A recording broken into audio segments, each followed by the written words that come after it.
left-wing Kingz. Listen, think, act, repeat. Well, speaking of justice and equality for America, there's been some controversial rulings by the Supreme Court, right? So the Supreme Court of the United States, aka SCOTUS, has sparked debate and concern for justice and equality across the nation with their recent rulings. Now, whether or not we agree with the rulings on affirmative action, student loan forgiveness, or Roe versus Wade, we can all agree that these rulings are shaping the future of our country. So, Dr. Sizer, the hell's going on with SCOTUS? We've talked about if we existed in a perfect world, and I think we've got enough years behind us to understand that we don't. Clearly, speaking for myself, I look back and I say, I'll tell you, I recall Clarence Thomas. They were trying to confirm Clarence Thomas. Okay. And here comes Anita Hill. And this is an example where I say, just because we wear the same uniform don't mean we on the same team. And I'm up there looking like, why is this black lady trying not to let this black man get on the court? Because obviously Thurgood Marshall had just left the court. And so they were, I understood that they were just putting a black person on there. Clarence Thomas couldn't be further from Thurgood Marshall. Right. You couldn't get any further than that. Polar opposites. They tricked us. And I sit up there and I look and I say, man, if I ever had the opportunity to come across Anita Hill, I owe her a genuine apology because she clearly tried to tell us. And now we're dealing with a situation where these appointments are happening and they're being vetted by, I think it's the Heritage Foundation. And so they're trying to find people that have extreme beliefs, ideological beliefs, not necessarily aligning with what they say is the Constitution, but that they can be certain how they would vote on a particular matter, and then they appoint them. So ultimately what happens is we end up with a people overseeing a legal system or making ultimate judgment, like I liken them to the mullahs in Iran. We end up with the American Taliban because they're doing this extremist stuff, and it's impacting our society. You had we said Roe versus Wade. Roe versus Wade was, it was stood 50 years. Yeah. And however, it was never codified in the law. It was just accepted as a decision. Everyone who goes to get confirmed says, "Oh no, that's settled law. I'm not even going to look at that." Once they get enough people, to assure they can overturn it, that's exactly what they do. Exactly what they do. So you're looking at the age. These people have. They're in a situation where, they literally sit above the law in more ways than one. They are above the law, and they're making rulings on the law that impact our general society. Ultimately, there's more Democrats and independents in this country than there are Republicans. True. Facts. However, the Supreme Court doesn't reflect that, nor do their decisions. Exactly. So it's kind of like you have a minority ruling over a majority, and then you have to wonder, are we truly in a democracy? Because if we were, the minority would not rule over the majority. Yeah. The whole system, throw the system out or start over or fix it, tweak it. Something. Yeah, man, they took the one thing that shouldn't be political and made it political. Yes. You know what I'm saying? Like, basically the Supreme Court is here to handle cases that are too big for the states or whatever, and it gets up to them, and then they make a decision based on a objective, non-political decision. And unfortunately it changed. Thanks Mitch McConnell for that one. You know what I'm saying? And once again, it's kind of like you were saying earlier about the warfare back in the like I said, back in George Washington days, we stood in front of each other like dummies and shot muskets at each other. Until somebody says, "Hey, I'm gonna hide behind a tree." You know what I'm saying? That's the Republicans. They hide behind trees, and they fighting dirty, and they doing whatever it takes. And part of their dirty fighting was to influence the Supreme Court and to elect people like Clarence Thomas and Kavanaugh and all these people that make their decisions based on their political ideas, and we're in trouble. And they're being vetted by an organization with a clear political agenda. Yeah. And so that should exclude you from being able to be appointed. Exactly. Period. You should be apolitical. You should simply be ruling on the law, and your personal beliefs should not influence your decision. Your decision is going to affect 300 million people. And potentially people around the world. Yeah, exactly. If you're a young lady right now in Texas that got pregnant, in the last couple of years and wanted to get an abortion, and you didn't go vote last time because you thought your vote didn't count, this is where it's at right there. That's how your vote counts. Because you didn't vote for the guy that was going to not elect the judge that was going to go here and take away Roe versus Wade. Yeah, shit rolls downhill. You know what I'm saying? So if you think your vote don't count, it do. And your political thoughts don't, it doesn't. That's why we're in a democracy, because your vote is supposed to count. And and as long as you sit around and you ignore this to the point where they're now trying to get to the point where your vote don't count, then what's going to happen? You know what I'm saying? And right now, looking at the SCOTUS should be your first, it should be the first thing that you see now to show, oh, wow, this voting thing may be pretty serious here, because you got people that are honestly going to change things and do things based on their politics that may not agree with yours when they shouldn't be able to do that in the first place. Those decisions are gonna affect your children's children. Some of these decisions will affect your children's children. Yeah. And when I look at the age, I just imagine currently we live in a society where you pretty much could, imagine being a teenager and living in your grandmother's house or great grandmother's house and having to live by their rules. And they up there playing Duke. They don't want you to play Rapper's Delight. They're like, boy, you better get over there and listen to that Duke Ellington. You've been like, and not saying that it's not good. It wasn't good music, but it just wasn't for that time. And it's not, and it was not. It's not just saying it's morally, you're morally corrupt or foul. It's just that things change and people have to adapt and society changes. These folks are always talking about take America back. Back to win. Back to win. And the SCOTUS seems like they're supporting efforts to try to take America back. They want to take away affirmative action, Roe versus, they want to take America back. And I'm like, if you're a black person, take it back to when? When do you want to go back to? Because your folks, they had the right to vote. They probably was gonna get their behind whooped. Yeah, I'm trying to use my nice words. My wife told me I'm a doctor now. Okay. So hey, you have to get the behind the scenes footage to hear the real me. Okay. So you gonna say something? One statement: the Supreme Court is the only federal entity that does not have a code of ethics. Enough said.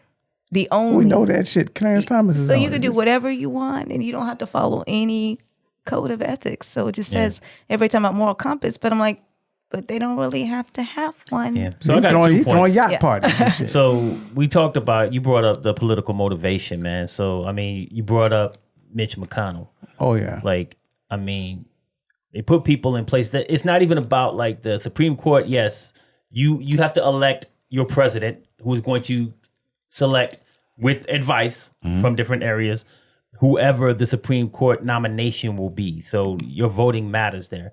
But then they get him in office, or there's a process for that. Mitch McConnell steps in and says, it's too close to the election. What was it? He blocked the 2 years away. He blocked the confirmation. So he blocked the whole confirmation.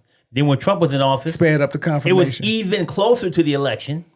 Sped up the confirmation. So if that doesn't tell you about the political motivation behind the Supreme Court and how politics is involved with getting them and selecting people who align with their beliefs and who will make decisions based on that, then I don't know what else you need to look at. And those two situations led to affirmative action, DEI being challenged everywhere, efforts being challenged everywhere. Alabama just Roe versus Wade and Voting Rights Act, and John Lewis not getting passed. John Lewis. Yeah, that still hasn't been passed. And in ethics, I think that's an important thing too, because they can align. Now, Clarence Thomas getting all kind of yachts, trips, Kickbacks. gifts, money, Alito kickback too. parties. Right. Getting all people types of school stuff. paid for. Okay, when you give people money like that, you just think, is he just giving it to him because he likes him, because he's his friend? No. They're giving him those favors and money because they want him to Influence. make decisions. They want to influence him to make decisions based on what their beliefs are. Yeah. Now, that's why the Supreme Court has to say what their decision was. And then they have like someone from their side say, okay, here's the reason why we said this and that. Because they want it on record what they voted. So that the person who's giving them all these kickbacks can say, okay, we might not have got this one, but you voted the way I wanted you to vote. The way that my money made you vote. So they definitely have an ethics. Clarence problem. Thomas is a benefactor. He benefited from affirmative action. He went to college because of affirmative action. He got to a position to influence, to have influence on the situation. He said, "Nah, we don't need that anymore." Yeah. You know, I got up the ladder. I'm good. I got up the ladder. Yo, hey, y'all on your own now. We don't need that. good. Deuces. That's what he did. It's like, you know, you don't have any empathy. You had the lived experience of and understood the value of that situation, and you actually got up there and just, you know, kicked the ladder down, didn't pull anybody else up. Crazy. But again, his first wife was black, his next wife was not, and so he probably felt as if, And we know You what know. she for. We know her politics. Oh, yeah, for sure. She's for sure. been. she's an insurrectionist. Yeah, Yeah. nah, I'm just saying, you know. She's Exactly. an insurrectionist. She one of them Christian- Fawny went to dinner with a dude. Clarence Thomas' wife tried to overthrow the government. She rented the buses, bro. Yeah, exactly. She put money down on the buses to bus people in there for the insurrection. exactly. You know what I'm saying? Supreme Court Justice wife. And that's why I guess they were trying to retrieve cell phone data. Yeah. And Clarence Thomas voted against Against that. it. Yeah. Because he Ain't knew putting my wife he in knew jail. he knew Yeah. he knew his wife's phone was gonna come up on there. Yeah. We know who wears the robe in that family. You know what Yeah. I'm saying? So we know who's running the Supreme We don't know Court. what's under that robe because Clarence Thomas was asking Anita Hill if she knew about Long Dong Silver. Yeah, yeah. And if you know who Long Dong Silver is, click on that like button. Okay, everybody who knows Long Dong. Or if you mad Pornhub is out of Texas, click on that button. And if you on fans only, Only Fans, whatever the hell it's OnlyFans. called, click on it too. And don't act like forget you to don't know what subscribe. I don't know what it's called. You do. Obviously. Make sure that you subscribe to Left Wing Kings. Duh. Go ahead and see more content like this, man. So, I mean, when you talk about the Supreme Court, man, politics, I mean, all politicians, not all politicians, but the majority of politicians, this is a definite thing that we can all see. Their age is up there, right? Mm-hmm. And I know with age comes experience and wisdom and things like that. But at the end of the day, it also kind of makes you think that they're not innovative. They're stuck in their ways. So how do the ages of the Supreme Court justices impact their decisions? Just as I said, if you were young and you lived in your grandmother's house and they had their ways that they were accustomed to, they had plastic on the couch or they had the flower print couch or the shag carpet. That's not what you would have now. Society has moved on from that, but you know, you probably can still go over some folks' house now, and Big Mama still got the plastic on the couch. Might that- be a that shag Big Mama's carpet. gone now. It might be some of that. You might go into the bathroom and they had that little fur thing, Yeah. the shag carpet thing around the rim of the toilet, and on the back, and the little foot thing. Like, Yeah. when you look at that now, and you're like, oh nah, what's that? No, where that, you know, what? That's somebody go that's thrift what show they do. shopping. Thrift store shopping and got that right there. We change and we move on. We learn and we advance ourselves from that. Right. So, you know, a lot of folks, if those justices, they're set in their ways, and their ways they're overseeing legal matters from 3 or 4 generations. above that are influencing 3 or 4 generations below them. Yeah. And it's just like, politicians in general, like, everybody got a shelf life. Yep. At some point you got to hang it up and say, I advanced the ball. I advanced the situation or the people as best as I could, or I didn't. But it's time for me to step aside and pass the baton to someone younger than me with new and improved ideas and a better understanding of the society and the culture we currently live in. Yeah. You can't And that have goes just, back to the term limit convo. I'm sorry. Oh no, I'm saying just fresher, like I said, perspective and ideas. Younger people bring that. I mean, you look at your teams at work. Typically, what they're going to say, bring in the younger. Every idea counts. And then I think about their experiences too. I mean, that's why we have to have a diverse panel, of the Supreme Court, because we have different experiences, black, white, and different. Yeah. Young and old. And then, like you said, just sometimes it's just time to hang it up, pass the baton, because you are making decisions, lifelong decisions for people. Yeah, I mean, let me get on the other end of the spectrum here because I mean, let's be real, old people. I knew you was gonna do that. You always you stuck in your old age. Old people run the government. I mean, dude, you don't want 30-year-old guy. I do. No, you don't. But that's No, not I realistic. don't. Yes, I do. You know what I'm saying? I mean, that's I want a 30-year-old. I want some 30-year-old dudes in the room. Yeah, I I want them helping. I don't want it to be a whole bunch of old motherfuckers in there. That's what the assistants are. Those are those guys that sit there to write assistants under. just I need them to have some influence. But let's talk reality. Let's talk reality though.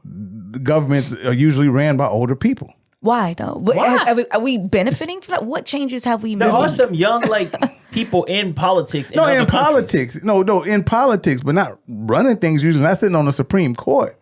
You know what I'm saying? Not being president. You know what I'm saying? Most presidents' average age was like 72. Can you imagine? Obama. You got to be 35. You got to be 35 to be president. Yeah, ain't no damn way we gonna have no 35-year-old.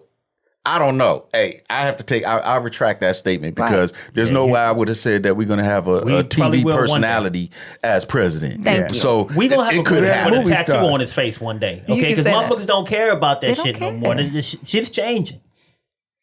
I just say that most of the time when you have I don't see where younger people are going to ever get into big positions like that. You know what I'm saying? Like you do have an Obama, you do have a Kennedy to come across every now and then. You know what I'm saying? Just handcuffing ourselves, man. If there's someone like Obama who was 42? Yeah, Obama's 42. So that's 7 years from the youngest you can be to be president, right?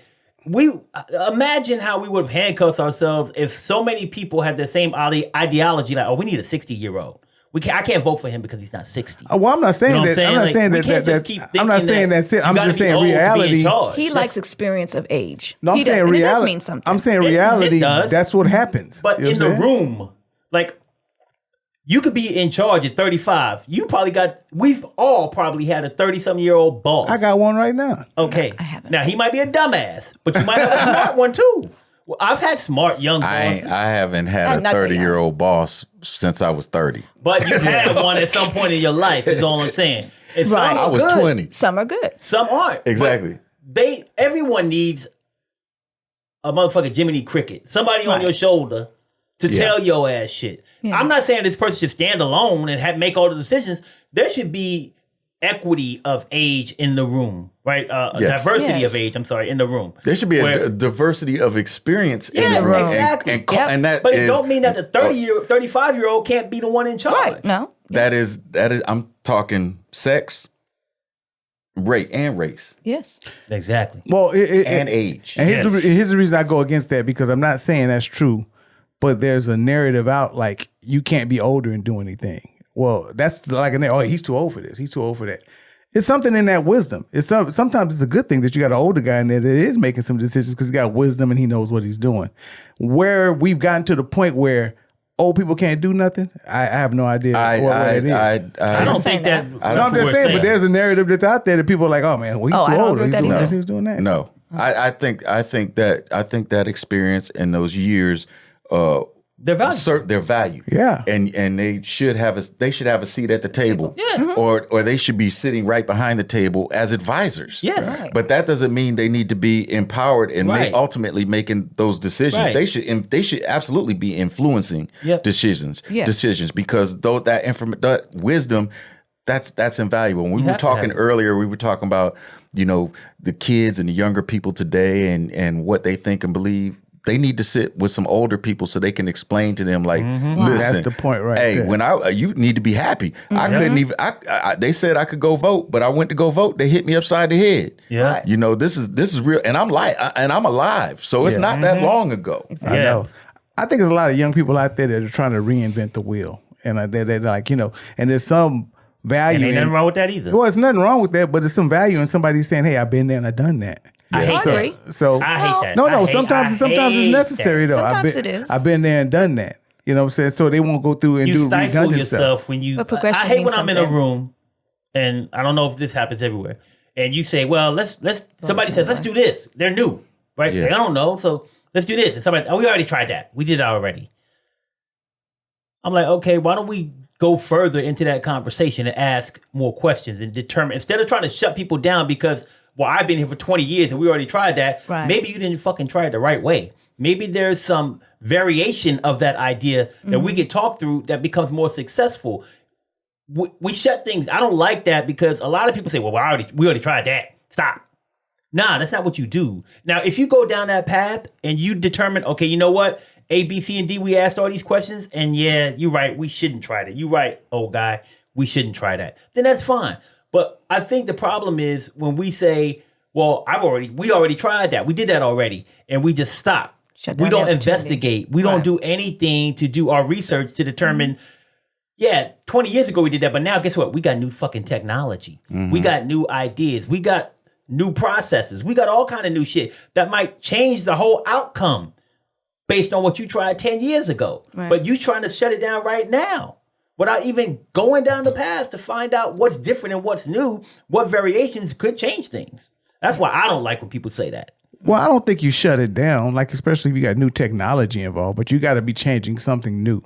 But I am with, if you just doing things for the fact to say that you're doing them and you're not changing anything, then that's redundant. Well, I know I have absolutely sat in meetings and some, I have my doctorate's in organizational leadership. I've sat in meetings and some young person comes in and it's like they have this great idea and it's like, I probably pull them outside the meeting and say, "Hey, did you look at the people in that room? Can you guesstimate the level of experience in there?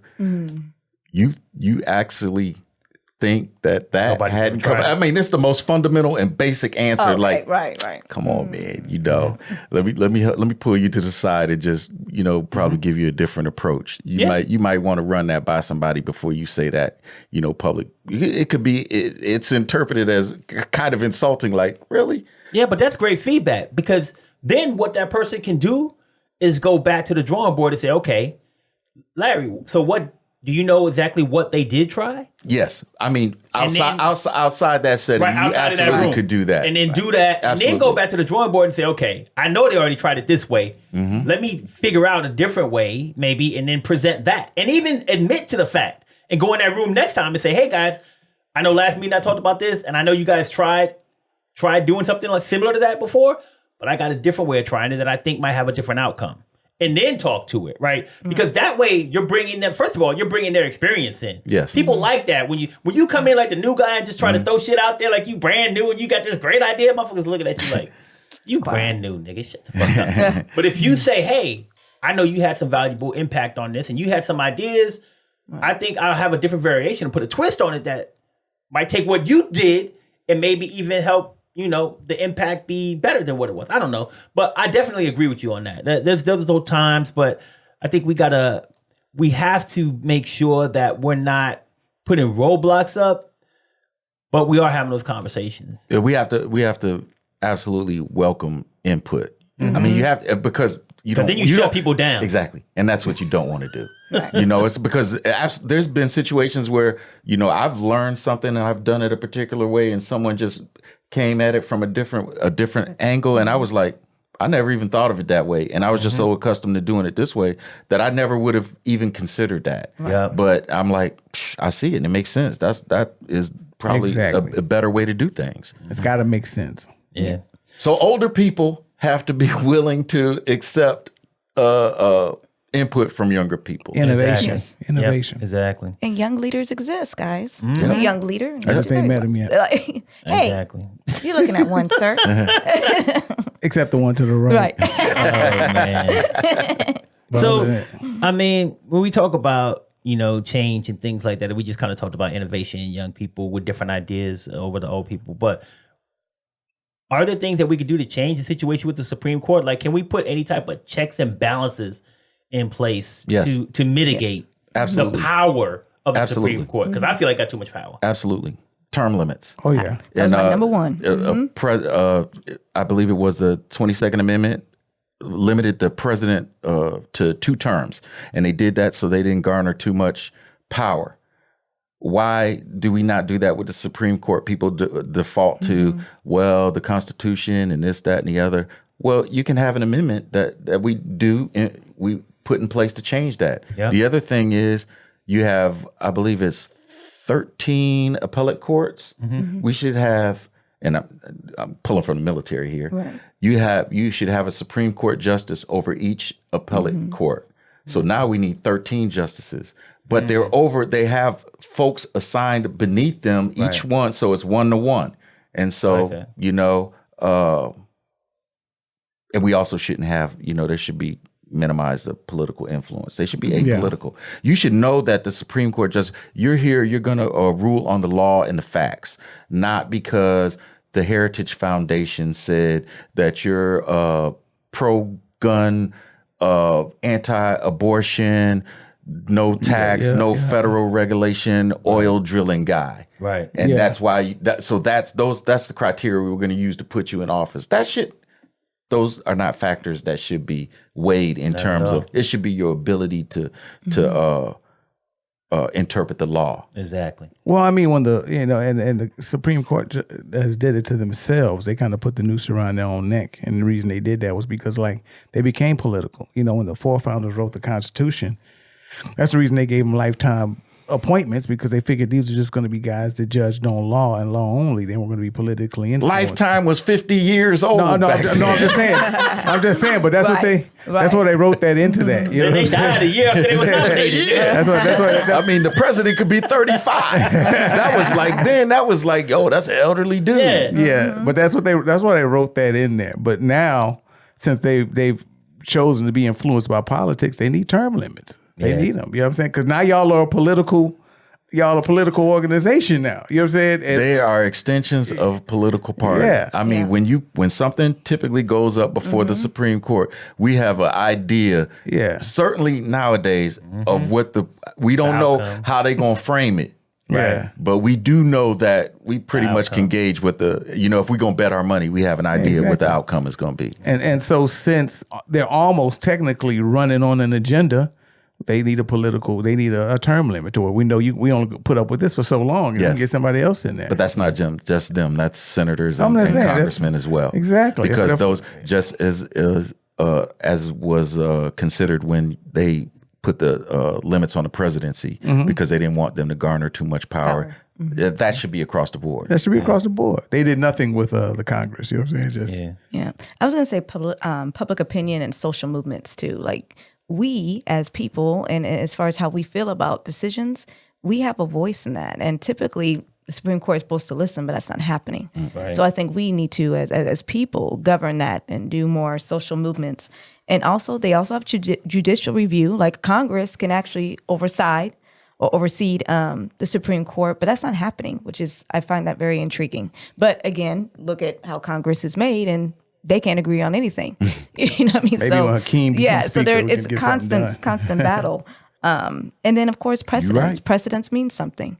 Again, I'm not saying just because it's always been, it should always be, but we do have to start looking at precedents and what it means for us in this country. Yeah. And of course, number one was term limits, of course, but Yeah, they can really Supreme Court can really do some damage, like you said, Doctor. Like, their decisions are generational. You know, It's going to affect our kids' kids. yeah, like we just can't go back and reverse Roe versus Wade. That's gonna take some. Well, Congress has to do Congress that now. can- That's- like you Congress said, can do that. they It's can judicial make a review. law. That's all they They gotta can do. make a They can law. do that, but That's the only way. But we know how Congress acts. Yeah.